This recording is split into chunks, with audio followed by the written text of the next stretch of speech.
The Roman army invades the British Isles. Those who resist the empire face total annihilation.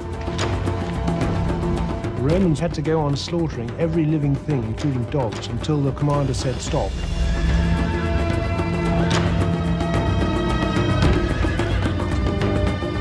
In the Highlands of Scotland, General Julius Agricola pursues a coalition of tribal warriors.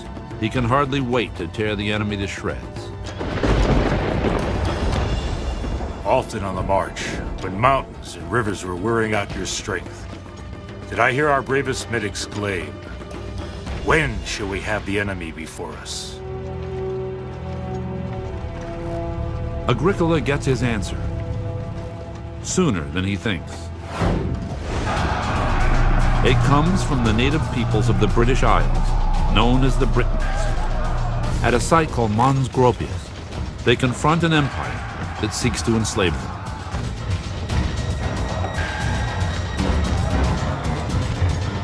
The Romans are outnumbered. Each soldier will have to kill 3 Britons to survive, but that's okay with the rank and file. Death is their business, and today, business is good.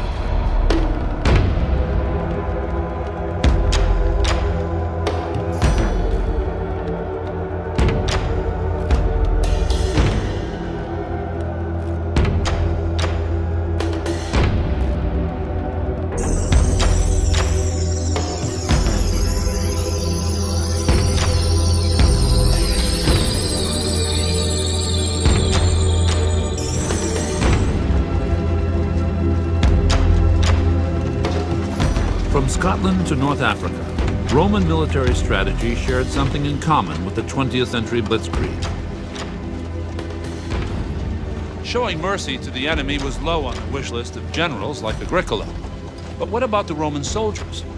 Were they men or monsters? A band of brothers, or little more than well-trained stormtroopers?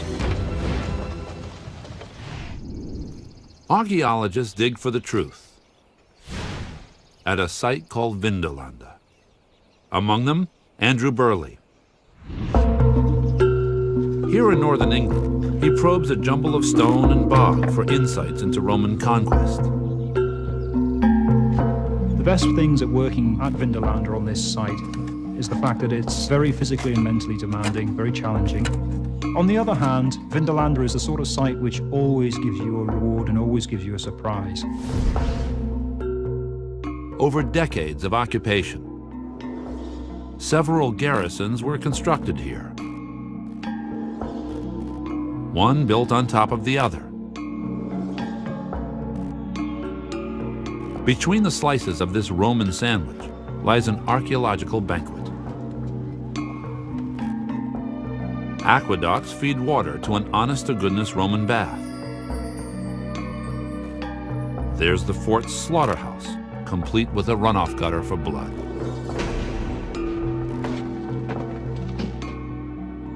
Sprinkled generously through the strata of muck is an astonishing array of artifacts. Jewelry that shines like new, and coins in mint condition.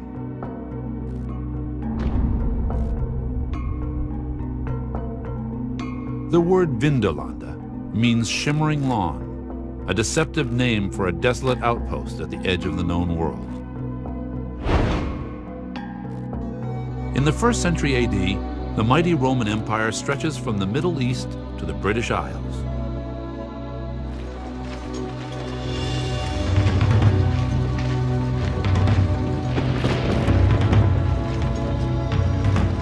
But here, in the rugged Scottish hills of Mons Gropius, the Roman advance hits the wall. 11 tribes of Briton warriors take the high ground.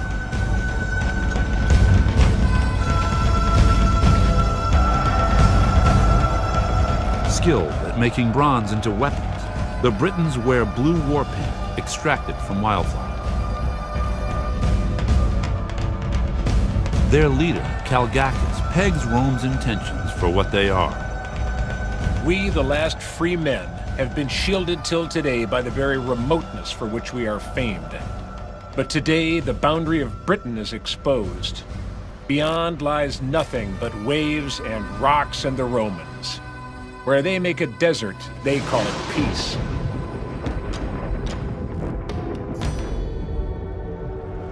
Outnumbered or not, Roman General Agricola has Calgacus's warriors exactly where he wants them. He is here now, driven from his lair, and your wishes and valor have free scope. Everything favors the conqueror.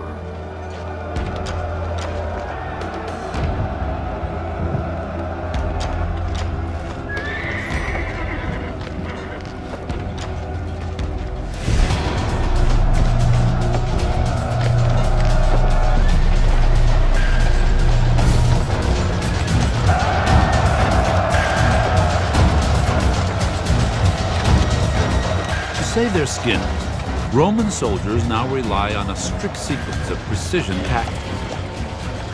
Maneuvers that pay off when Briton marksmen launch a barrage of javelins. No problem. The Romans create a defensive shell called the tortoise. The Britons have no such animal. Big problem.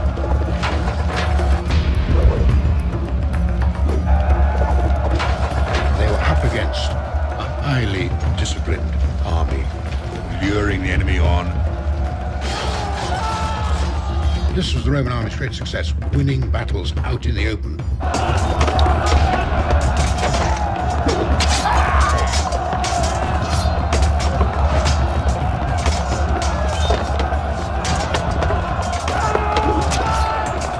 In spite of bigger swords and superior numbers, the closer the Britons get to the Romans, the further from victory the Britons fall.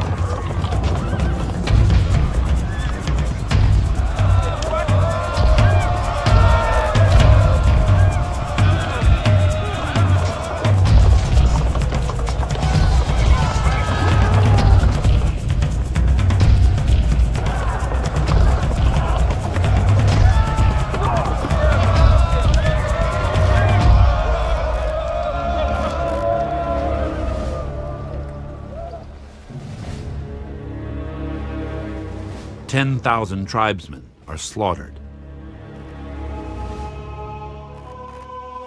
Those who survive lay waste to their own villages, according to this account. An awful silence reigned. The hills were deserted, houses were smoking in the distance, and our scouts did not meet a soul.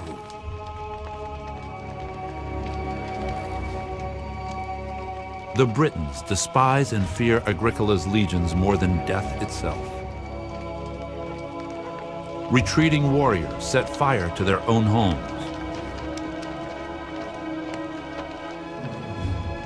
Wives and children are killed to keep them out of Roman hands.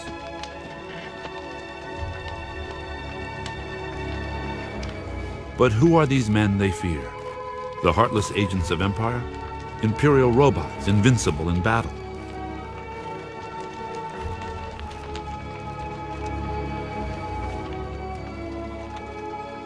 For one thing, they are not immune to the ravages of war. While the Romans take only 360 casualties, many are more dead than alive. Fresh recruits are shipped to the front to replace Roman casualties.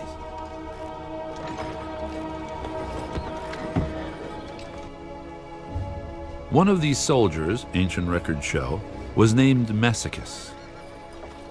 He could have been as young as 18 and most likely was unmarried.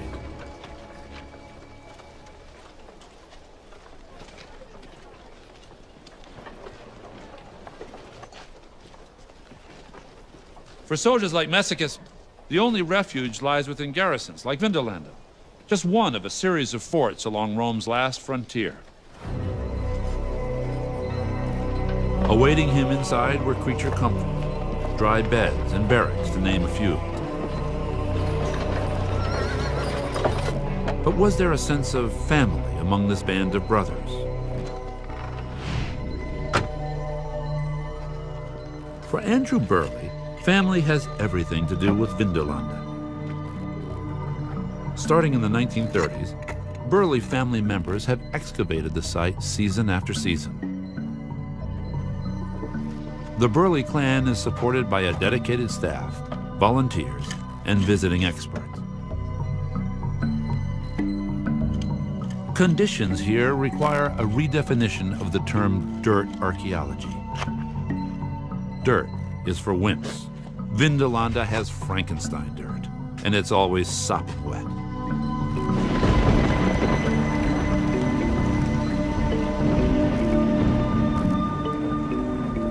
The British climate can be a real killer. This year in particular is one of the wettest years on record. You can turn up to work in the morning and face a swimming pool more often than not. Adrift in a sea of Roman mud, the spirits of the crew are kept afloat by the promise of new discoveries. Andrew's dad, Robin Burley, roots through knee-deep muck for a whiff of Roman life. You can actually smell the Romans. Ah, beautiful. It's a combination of, I don't know, old socks and body odors and things. And our excavators, when they come onto the site, they can normally smell this smell of 100 yards away, and they know where we're operating. Wonderful smell. We love it.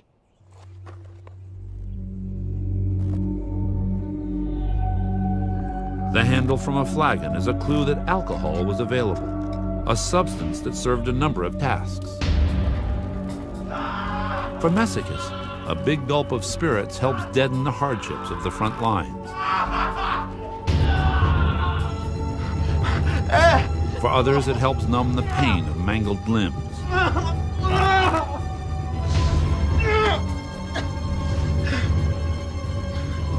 Evidence suggests opium was mixed with alcohol to create an anesthetic cocktail.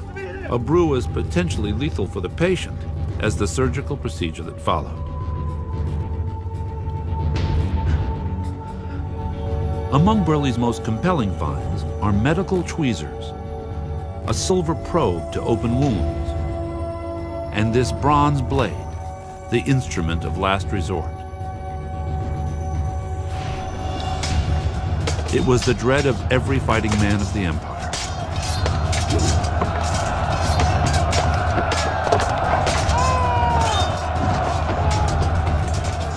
For somebody with serious wounds, what capacity they would have for surgery, effective surgery, I rather doubt. I mean, it'd be a case of amputation, I'm sure.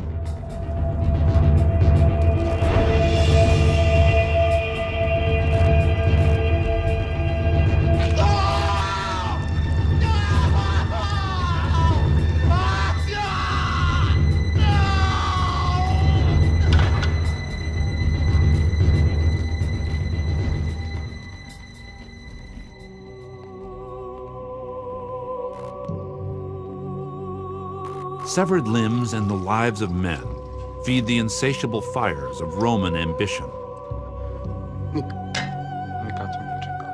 This cruel reality was not lost on the average soldier. Messicus and his brothers were replaceable parts of the Roman war machine.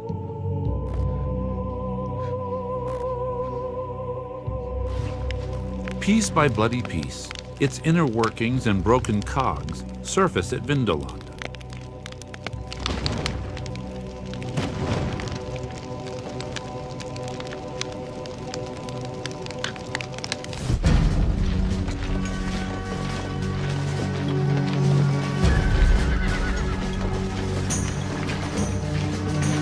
The common foot soldier is the foundation of the Roman army, and what he wore on his feet is the most common find at Vindolanda.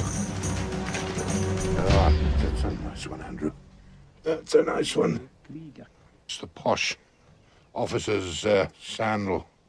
You know, that's expensive in any language. Cutting all that very careful open work there.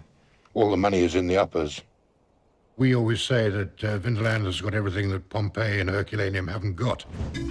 I think Pompeii has got 3 or 4 bits and pieces of Roman shoes. Well, we've got over 3,000 of them. Some 500,000 artifacts serve as archaeological pixels. Composited together, they form dim snapshots from the private lives of men like Messicus. an iron awl used to tighten the leather straps of his armor, a sewing kit to mend his tunic, a comb to part his hair. And this iron knife, its maker's name proudly stamped into the blade. All found in Vindelande's gnarly nooks and crannies. What sort of thing are you hoping to find in this one? I'd love to find some late 4th century material from this one. Yeah. Once you go down there, you're not coming back out again. Just how these treasures were found is the stuff of family folklore. My wife was writing a thesis on Roman spoons, and blame me down, she finds the best spoon here. I mean, cynics would say she planted it herself. Some people say I've got a golden touch, but really, you know, it's a question of how much work you do. Andrew Burley sees a kind of archaeological voodoo at work. The site will only seem to reward one member of the family at a time. So if all 4 of us are working on the site at the same time, we won't find anything. As soon as 3 of us go somewhere else and leave one alone, then that person will make a sensational find. But that's just the way it goes. And that's just how it went for Andrew's dad one sensational day. A find that literally spoke volumes on life at Vindelande. A discovery that turned Roman archaeology on its head. If I have to spend the rest of my life working in dirty, waterlogged trenches, I will never again experience the thrill that I experienced that memorable day. Freed from the clammy grip of the bog came messages from banished men. I noticed some rather slimy bits of wood, very thin sheets of wood, rather slimy. And I thought, well, that's odd for carpenters' shavings, and just quietly peeled them apart. I couldn't believe my eyes. Hidden beneath a cover of mud were written words lost to the world for 2,000 years.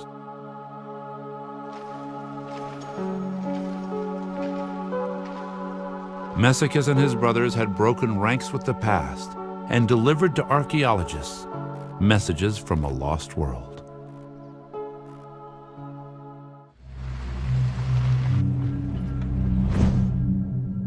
The priceless Roman letters discovered by the Burleys were rushed to an expert in ancient inscriptions some 40 miles away.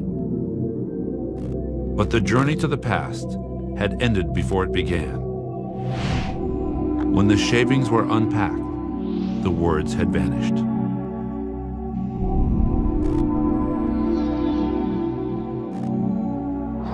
All the writing had gone. It was just absolutely blank. It was an archaeologist's worst nightmare. But the Burleys didn't give up. A closer examination of the shavings revealed microscopic traces of carbon-based ink, a substance the Burleys could see through infrared photography.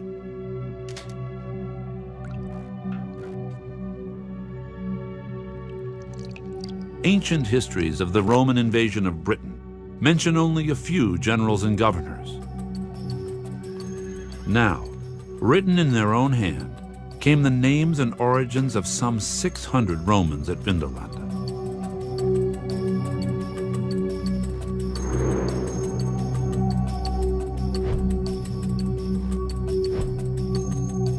Virtually everybody, as far as we can tell, in that early period up here, are literate.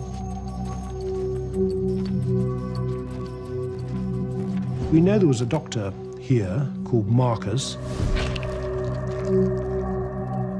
And opium is one of many substances which we have got mentioned on a writing tablet. Even the soldier Massicus is heard from. I, Massicus, ask my lord that you consider me a worthy person to whom to grant leave at Coria. Writing on a thin wooden shaving with a metal stylus, Massicus begs his commanding officer for a breather.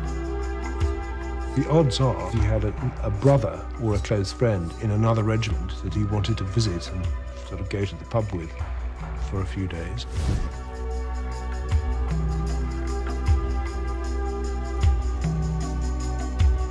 Today, the remains of the fort Massicus longed to escape are excavated with help from volunteers. Urging them on is a family hooked on the past. I've got 5 children. I tried to persuade all 5 that there were various honest ways of earning money, and one of them wasn't archaeology. The Burley family has been excavating the site on and off for, well, 70 or 80 years, really. It started with Andrew's grandfather, Eric, who bought the site in 1929. The rest is family history. I was born and brought up here. When I was born, my father was excavating headquarters building. And I just loved the place, and I was always fascinated to know what was actually going on here. It certainly is a tremendous experience to find something and know that you're the first person to have touched it for the best part of 2,000 years. It's wonderful to be able to handle all of these things, the excitement when the excavation's going on. Andy, you better have a look at this. Here you go. Oh, now that is definitely an ink writing tablet that you've got there. See how thin it is? And it's got a slightly oily sheen to it. And just in the corner here, there's a little notch in the wood. And that's where they string the different leaves together. There aren't very many about. And that little thing there could rewrite history. Fantastic. Very, very, very carefully pop that into water, and then we'll get that down to the lab in a couple of hours' time. And it can start its conservation.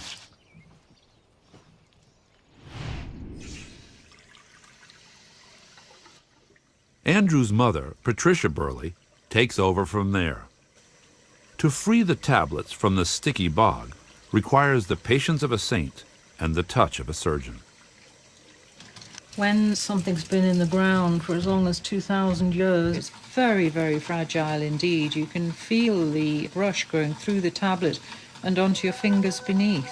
It's also been burnt in antiquity, so it's very, very black indeed. The writing tablets are conserved using methylated spirits, and the ink is preserved beautifully. It really is a handshake with the past. You can start to relate to people and think about their daily lives. But how did these fragile handshakes, these letters to and from the Roman front, get here in the first place? Archaeological surveys reveal the Romans are roadaholics. 50,000 miles of paved thoroughfares link the far edges of the empire to the officers and grunts of Vindolanda. Here, Massicus and his mates appeal to faraway friends and family for what amount to care packages. One man begs for clothing, not for himself, but for his men. I greet you and ask that you send the things which I need for the use of my boys. 6 tunics, which you well know I cannot properly get hold of here. Another soldier vents his disappointment when his letters home have gone unanswered. Very many greetings. I want you to know I am in very good health, as I hope you are, you neglectful man who has sent me not one letter.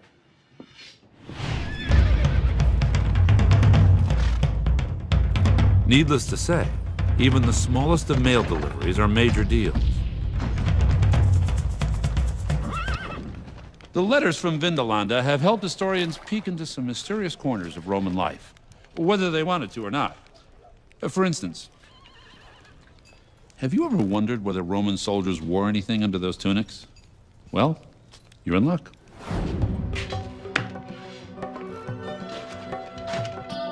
And now a letter from home answers the question once and for all. It reads as follows. Greet Tetricus and all your messmates, with whom I pray that you live in the greatest of good fortune. I have sent you socks from Satua, 2 pairs of sandals, and 2 pairs of underpants.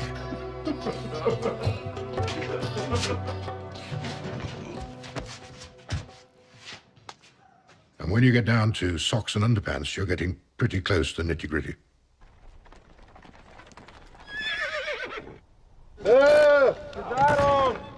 Along with the mail comes the occasional retailer. In most cases, these traders are Romans who have followed the army here from Europe. Letters found at Vindolanda show that foot soldiers had major cash flow problems. They only get paid twice a year or 3 times a year at the most. And the sort of coins they're getting paid in are the sort of coins I've got in my hand right here. Beautiful little copper alloy coins. According to one letter, without cold cash, Messicus and his brothers are plumb out of luck. Unless you send me some cash, at least 500 denarii, the result will be that I shall lose what I have laid out on deposit, and I shall be embarrassed.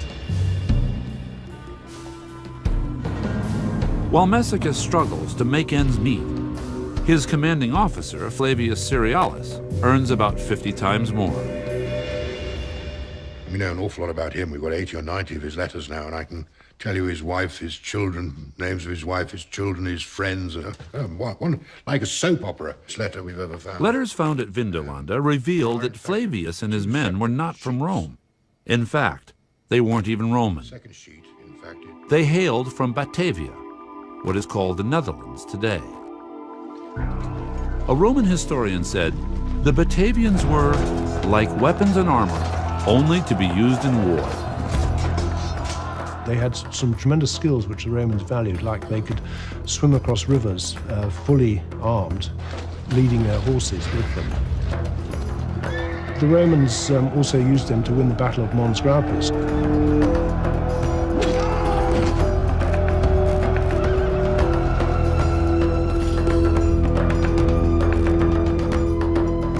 When he's not stalking Britons, Commander Flavius Cerealis hunts wild game. A letter tells just how. Greetings. If you love me, brother, I ask that you send me some hunting nets. You should make the pieces very strong. I mean, our commanding officer has 4 different kinds of special nets for catching small birds, medium-sized birds, swans even.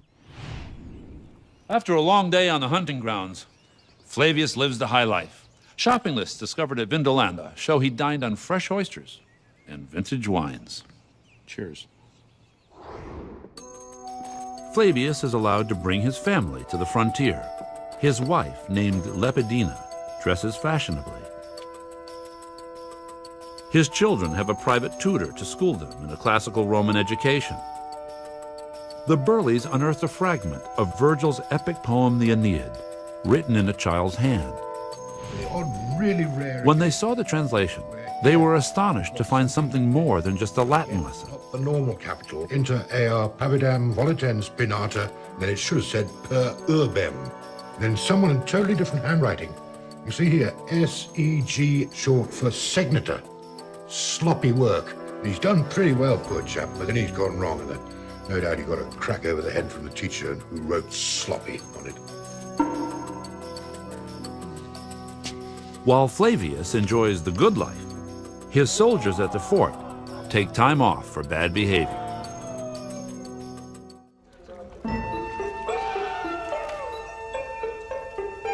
Discoveries at the fort open a steamy new chapter on the fast life at the Roman front. At Vindolanda, hanky-panky and personal hygiene coexist at the bathhouse. Every Roman fort worth its salt had a bathhouse. Now, bathhouses are 2 things. They're obviously for bathing, but it's also where you go in your off-duty hours to let off steam. And after a hot dip, nothing hits the spot better than a brewski. An officer's letter confirms that Messicus and his pals have a powerful thirst for beer. Be well disposed toward me. My fellow soldiers have no beer. Please order some to be sent. But somewhere along the line, Vindolanda's party animals get fed up with making beer runs. A brewery is built just outside the fort. The Burleys even found inventory lists of the grains used to make beer, and the name of the brewer, Atractus. British beer is supposed to smell absolutely disgusting, but I suppose once you've drank 9 or 10 pints, it doesn't really matter. Roman soldiers also find ways to satisfy their libidos while stationed here. At Vindolanda, it's quite clear that there were times during the day when those baths were thrown open to the civilians. There is evidence for prostitution, although they didn't call it that. Instead of calling these working girls prostitutes, Romans politely refer to them as actresses.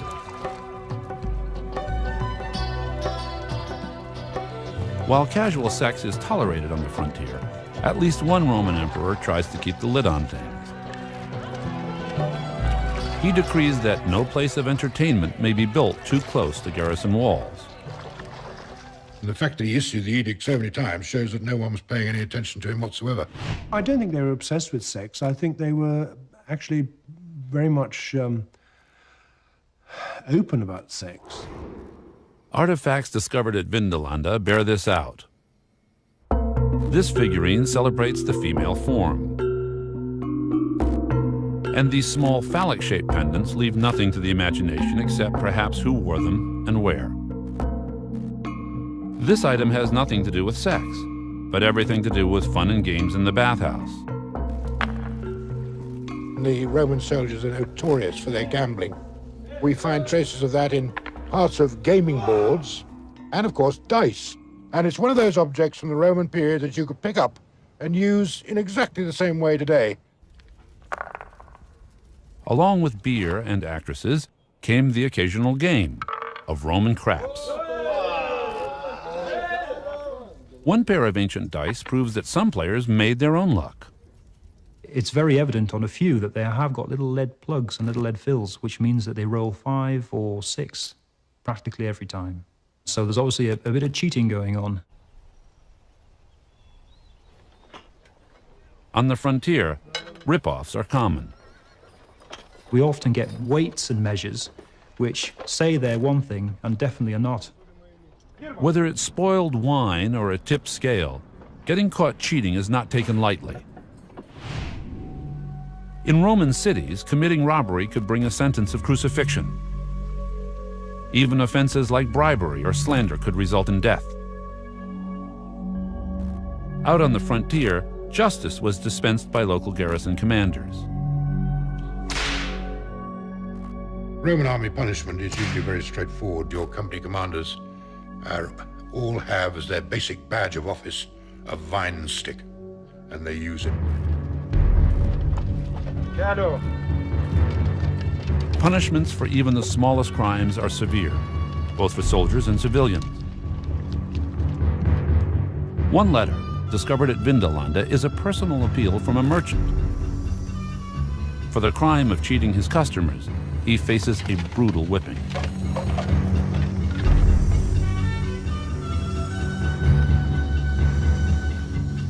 As befits an honest man, I implore your mercifulness not to allow me, a man from overseas and an innocent one, about whose good faith you may inquire, to have been bloodied by rods as if I had committed a crime.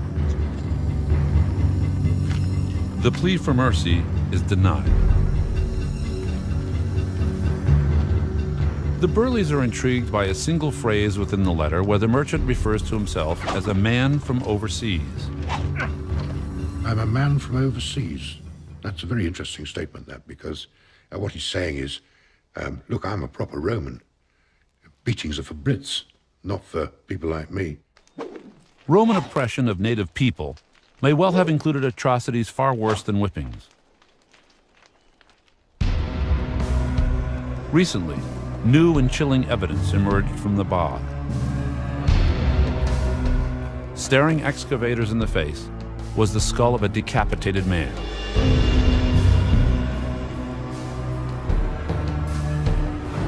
A small set of almost panic swept across my face because I really wasn't expecting anything of that sort to be there.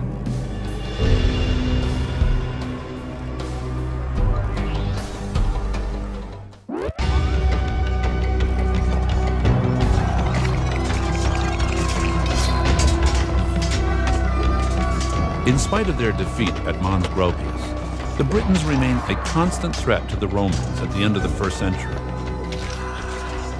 All hope for peace has been shattered, and we now know the soldiers here had more to worry about than just their own lives.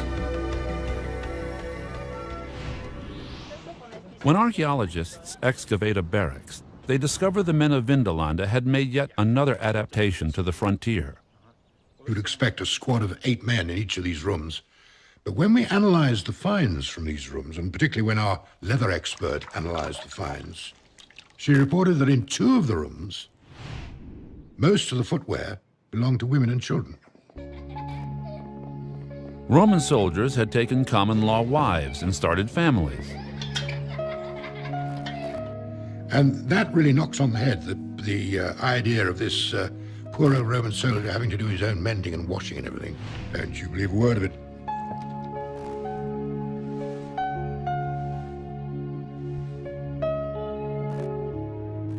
Queen of them all was Vindelanda's fashion diva, the commander's wife, Sulpicia Lepidina.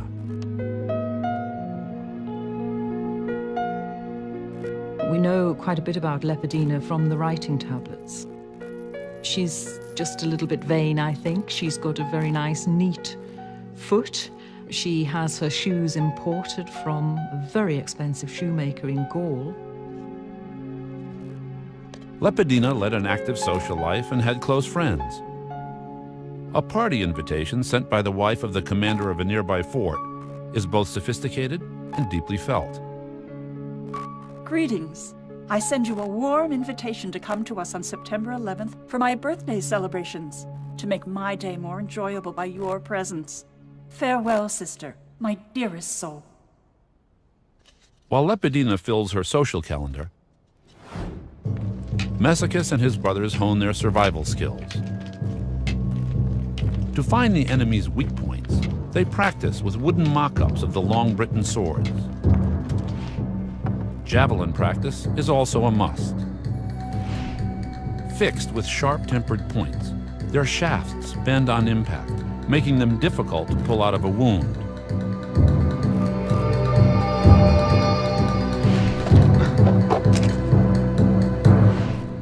This ancient target attests to the deadly aim of Roman javelin jockeys. They would get something like an ox skull like this, stick it on a pole, got all sorts of little holes, bang, straight into it. Javelins may have also played a role in early attempts at psychological warfare. One javelin, found at Vindolanda, has a mysterious hole in the point. When this is really thrown hard, the head will rotate and it'll probably give off a little whistling noise, which I suppose adds to the effect of terror. For enemies of Rome, terror extends beyond death itself. The Batavians practice a gruesome tradition on the battlefield, taking heads for souvenirs. At the dig site, the Burleys find possible confirmation of this savage ritual. Well, you've got half a skull. Where's the other half?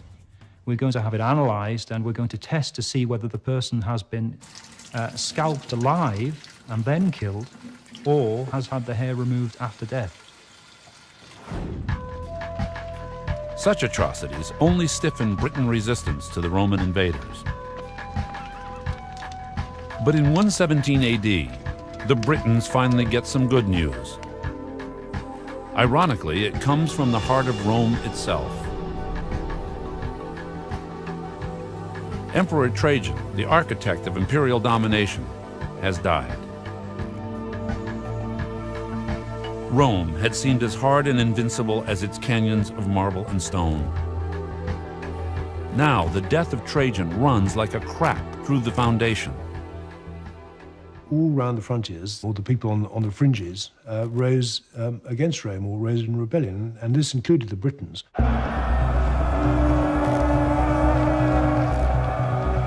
Near Vindolanda, tribal leaders do their best to tarnish the gleam of Roman might in the eyes of their warriors. The gods have delivered them into our hands. Be not frightened of the idle display, the glitter of gold and of silver, which can neither protect nor wound.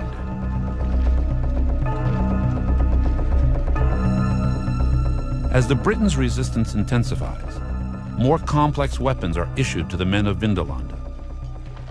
One of the most effective is the ballista, a lethal anti-personnel weapon originally developed by the Greeks. Cocked like a giant crossbow, it fires iron-tipped bolts through the air at speeds of 150 feet per second. The impact is so powerful the missiles pierce heavy armor. But for Messicus and his mates, finding human targets will be the problem. The Britons now avoid the open battlefield. They fight a hit-and-run war, picking off the Romans one by one. Native tactics so incensed the Romans, one soldier vents his disgust in a letter found at Vindolanda. Their cavalry do not use swords, nor do the wretched Britunculi take up fixed positions in order to throw javelins. There's this extraordinary expression, a previously unknown word, Britunculi, which you have to regard as either pathetic little Brits or nasty little Brits. And then it says the little Brits can't sit up properly to hurl their javelins.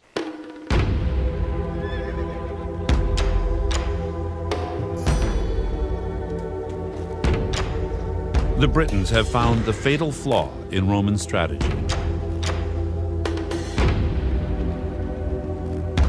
Now, Messicus and his brothers face a new enemy, themselves.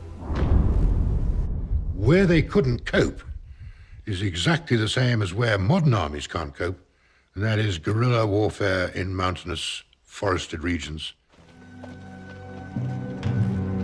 The Britons have become invisible.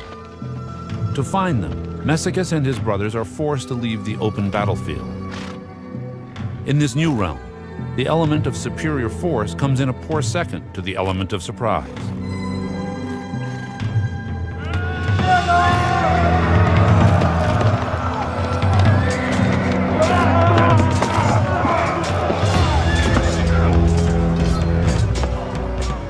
The Romans are thrown off guard by the fury of their enemy.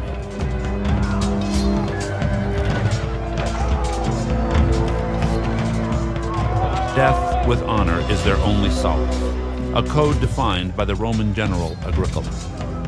Better an honorable death than a life of shame and safety. And it would be no inglorious end to perish on the extreme confines of earth and nature.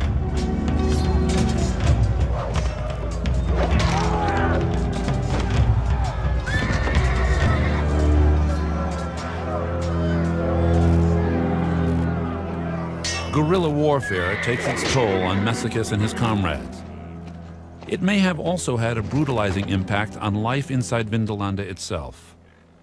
You've just got the head thrown in a ditch with the domestic rubbish, which, quite frankly, is appalling. Additional finds lead the Burleys to rethink the grisly mystery of the severed head. They begin to wonder whether the skull belongs to a Roman murdered by one of his own. We can see the horrific injuries that this person has sustained in the last moments of this person's life. In particular, is this fairly clean cut to the right-hand side of the skull, but also very visible. The other side of the head was repeatedly attacked with a blunt instrument while a person was falling. At the scene of the crime, another lead emerges. Excavators find a second set of bones. The skeleton of a small dog, found lying right next to the human skull. Britons own dogs, but they didn't take mascots into battle. Also worth noting, this animal did not die a natural death. And if we look in particular at this side of the skull, you can see that the animal's been poleaxed in a very similar fashion to the human next door. It's quite possible that this animal died in the defense of the owner. Violence within the fort reflects the growing threat beyond its walls. Over the decades, the body count from this endless guerrilla war grinds down Rome's determination to push further north into the highlands.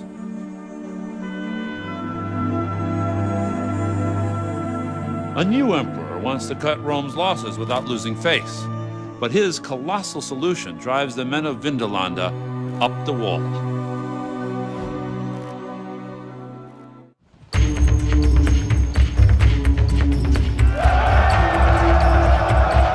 Almost 40 years after the Battle of Mons Graupius, Emperor Hadrian has a brainstorm. Replace a wall of Roman soldiers with a wall of stone.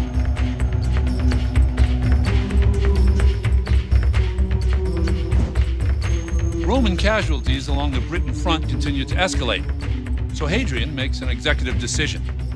Instead of hoisting beers on their time off, the boys from Vindolanda will be lifting construction blocks. Military units are ordered to construct a great wall, 9 feet thick and 15 feet tall. To make it all happen, the man himself personally designs and supervises the job on site.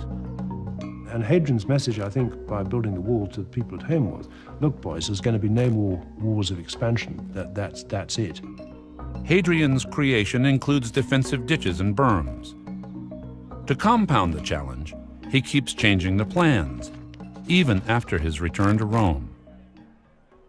People must have been going absolutely mad, particularly the soldiers who had to do the work. That work remains in place some 2,000 years after the fact.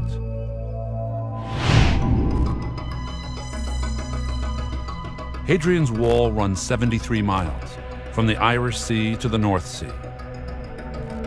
Today, it's a World Heritage Site and a mecca for cross-country hikers. But for those who built it, the wall was a great scar of stone, a monument to the lowered expectations of imperial Rome.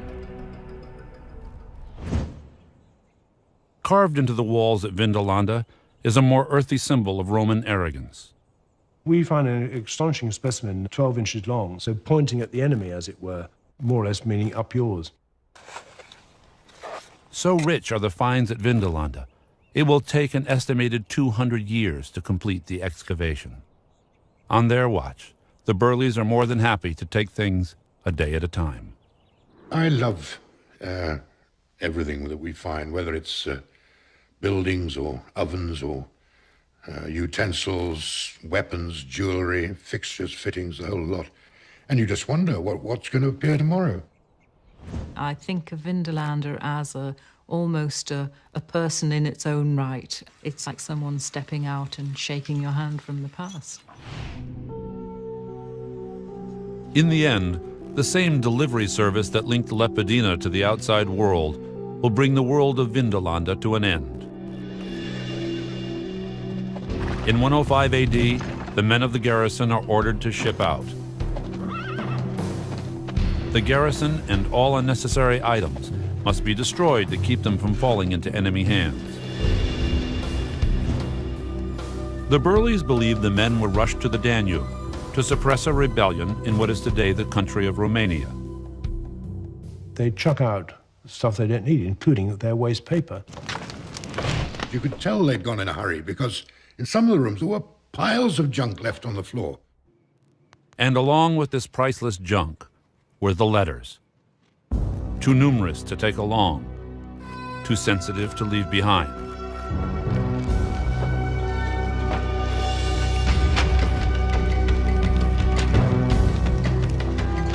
But as the fires of Vindolanda begin to consume the diary of a Roman garrison, Vindolanda's cruddy, miserable, and notorious weather, the bane of future archaeologists, intercedes.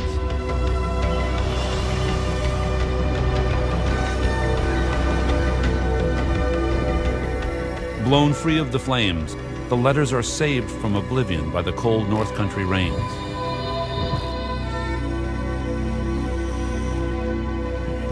Ultimately, a new fort is built on the same site by replacement troops.